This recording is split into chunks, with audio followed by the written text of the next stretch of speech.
So what I'm going to do is I'm going to try and close the bonnet here. Can't look. It won't shut. Oh, shit, look at this. That's how weak the bonnet is. Look what's happened here. Welcome to XUK.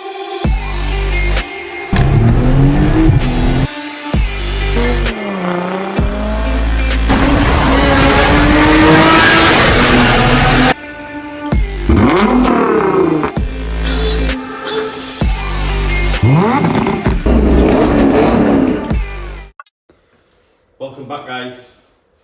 On to another one. Just going to update you on the A6 project and where we are. Arches have been cut. All the masking tape has been removed. Calipers have been painted silver as requested by the customer. Nice. They were red before, they were quite battered. A lot of paint was chipping off them, so we've just refurbed the calipers. Back arch is a double skin. So there's a skin inside and a skin outside.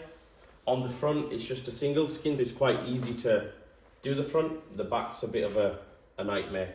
But what we've done here is, in between the two skins, we've used silicone. So before we fill the edge, we've filled all the inside area with silicone to give it a bit of strength. And then we've filled the edge nicely. And we've overlapped the silicone over the edge. That's done. All parts have been painted. It's been a nightmare because paint supplier gave us the wrong paint, and me being an idiot, I didn't check I didn't do a test panel, so I just went ahead and painted half the kit. And when I bought the kit closer to the vehicle, it was like a champagne bronze grey, whereas the grey on the vehicle is like a bluey grey. I wish I made a video of it, but I was that stressed out. I had to get the paint match right, and we had to just repaint all the parts, well, half the parts, and then the other half we were okay because we hadn't painted them yet. But the painted parts are here. They're all done. All the parts are nicely painted, same colour as the car. Very happy with that. Now we're on to assembly. I'm going to be installing the full kit. So on this particular job, I am going to start from the front and move on my way to the back. How we're going to install it is, our kits have a flange on the rear. So you can see this flange here. What we do is we put silicone on the edge here. If we put the silicone here, when we squash the part on the car, the silicone comes out and it's no good because it messes all the edge up. You have silicone seeping out of the edge. We put silicone on the edge here, let it squash in, and we also make a few pilot holes. And what that does is, when the part is pushed onto the car and the silicone is squashed, the silicone goes into the holes and it grabs the part better, instead of having a very thin film of tape here. It's strong, but it could still possibly come off. But we will be installing a lot today, I believe. That'll be in the next video. But we're nearly finished with this car. Another big problem we've had quite a lot of mishaps this week. A customer ordered a bonnet from China, didn't tell us, and then just dropped it off and told us that we need to install it. I said no problem, because it's not one of our products, I didn't want to install it, and there was a reason why. This bonnet came with a very deep scratch here that needs resolved, that needs sorted. These brackets that come off the original bonnet or hood in America, when you attach these into the right place, that catch there is like an inch back. It's not even, the bonnet's not even catching into that. It's not even, I don't even know how we're going to work around it, but it's not even catching into the catch. So the latch won't go into the catch on all three. Now, if you move this forward and them two forward, they'll end up going into the catch.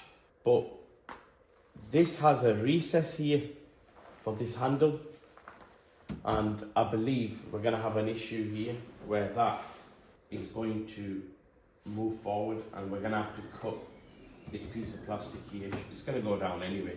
We've got a few issues. Bonnet's nice. It's very flimsy. To be honest, it's even cracked here as we were trying to install it. All I did was push it down the first time and it just cracked. That's how weak it is. Initially, when the customer bought the bonnet and dropped it off, I told him I didn't want to fit it because of how weak it was and how easily it was bending on the top section. We have a problem here. We might have to put his original bonnet back on, but it is what it is. Not everything goes smoothly. And then we had the wheels. In a lot of our videos, you'll see that our wheels were sat like this. And unfortunately, a company that was working outside blew gate really hard and sent the wheel flying in that direction. And the wheel landed on its face and it's all damaged. It's all damaged everywhere. Not everything goes smoothly.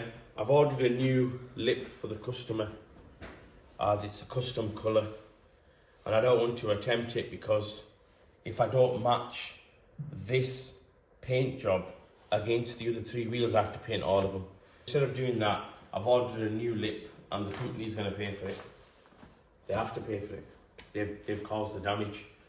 Good week in terms of progress, but in terms of issues, don't ask. It's totally drained me out. But that's life, isn't it? Nothing always goes smoothly and the way you want it to. And things do happen that you don't want to happen, but part of the package is about moving forward from it and overcoming it. That's going to get sorted, but the customer will probably drive away with them 2 chips there. I can get a paint mixed up to temporarily touch it up, but it's not going to look the same as a translucent candy. I don't want to just dab a bit of paint on for time being. I'd rather the customer wait, drive it around like that and get a new barrel. Then we'll just take the face off by undoing these bolts here. This centre section will come off and the new barrel will be there. And we'll drop the face on the new barrel, torque it all up, and that's sorted.